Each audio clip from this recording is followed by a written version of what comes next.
warahmatullahi wabarakatuh. Halo semuanya, perkenalkan nama saya Dina Olivia. Saya dari kelas 3B dengan NPM 2340402101. Baik, di sini saya akan menjelaskan materi dari mata kuliah Bahasa Indonesia dengan judul Mengeksplorasi teks akademik dalam genre makro. Materi pertama yaitu pengertian teks akademik dan teks non-akademik. Teks akademik adalah jenis tulisan yang bersifat formal, objektif, dan sistematis. Biasanya ditemukan dalam karya ilmiah seperti jurnal, makalah, tesis, disertasi, dan buku pelajaran. Tujuan utama teks akademik adalah menyampaikan informasi secara akurat, logis, dan dapat dipertanggungjawabkan. Yang kedua ada teks non-akademik. Teks non-akademik adalah tulisan yang lebih santai dan dapat menggunakan bahasa sehari-hari. Biasanya ditemukan dalam bentuk artikel berita, blog post, FKSI, dan tulisan populer lainnya. Tujuan utama teks non-akademik adalah menghibur, menginformasikan, atau mengajak pembaca. Kemudian materi yang kedua yaitu ciri-ciri teks akademik dan teks non-akademik. Yang pertama yaitu ciri-ciri teks akademik. Teks akademik cenderung sederhana dalam struktur kalimat, menggunakan kalimat simpleks dan hipotaktik, serta padat informasi tanpa berlebihan dalam penggunaan kata-kata. Bahasa yang digunakan adalah bahasa ilmiah yang baik dan benar, dengan istilah khusus dan teknis yang relevan. Teks akademik bersifat objektif dan logis, tidak dipengaruhi oleh pendapat pribadi, dan sering menggunakan taksonomi dan abstraksi untuk mengungkapkan pokok persoalan. Selain itu, teks akademik lebih memanfaatkan bentuk pasif untuk menekankan pokok persoalan bukan pelaku. Yang kedua, ciri-ciri teks non-akademik. Teks non-akademik cenderung rumit dalam struktur kalimat, menggunakan kalimat kompleks dan tidak padat informasi, dengan berlebihan dalam penggunaan kata-kata.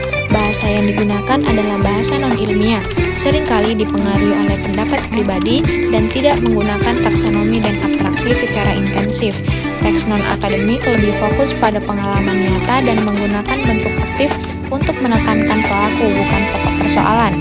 Dengan demikian, perbedaan ciri-ciri antara teks akademik dan non-akademik terletak pada sederhana rumitnya struktur kalimat, padatan informasi, objektif dan subjektif, dan penggunaan bahasa ilmiah non-ilmiah.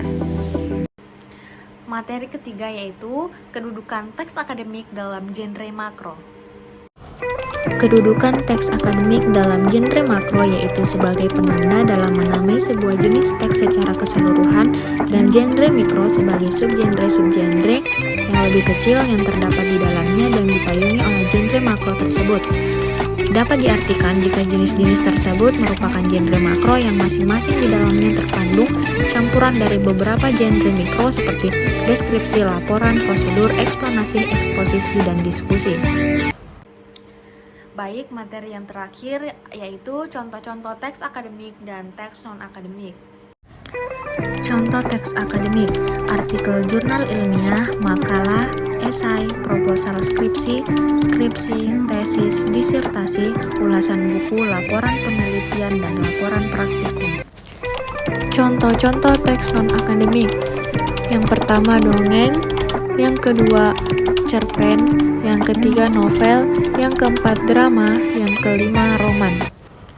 Kesimpulan, materi mengeksplorasi teks akademik dalam genre makro menunjukkan bahwa teks akademik berfungsi sebagai sarana penting untuk menyampaikan ide, hasil penelitian, dan analisis ilmiah secara sistematis dan terstruktur.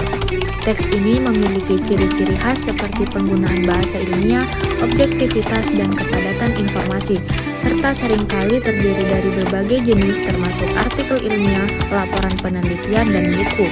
Dalam konteks genre makro, teks akademik mencakup campuran dari genre berbagai genre mikro, seperti deskripsi yang mendukung penyampaian informasi dengan cara yang jelas dan logis.